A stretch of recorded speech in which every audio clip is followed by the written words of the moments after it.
European drought observatory के मुताबिक Romania के पश्चिम इलाकों में लंबे समय से बारिश की कमी है, जिससे मिट्टी में नमी का स्तर काफी गिर चुका है और हालात इतने खराब हैं कि कई किसान अब मक्का की खेती छोड़ रहे हैं।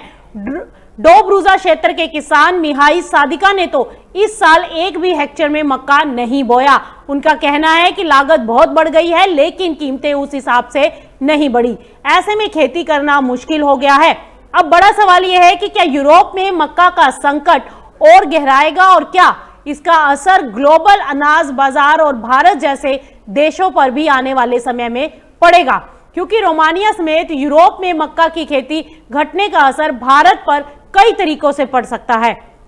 सबसे पहले वैश्विक स्तर पर सप्लाई कम होने से मक्का की कीमतों में तेजी आ सकती है और जिसका सीधा असर भारतीय बाजार पर दिखाई दे सकता है, क्योंकि भारत में मक्का का बड़ा उपयोग पोल्ट्री फीड में होता है। इसीलिए इसके महंगे होने से चिकन, अंडे और डेयरी उत्पादों की लागत बढ़ सकती है। तो वहीं ये स्थिति भारत के लिए एक अवसर भी बन सकती है, क्योंकि यूरोप में कमी होने पर भारत मक्का का एक्सपोर्ट उस साइड बढ़ा सकता है।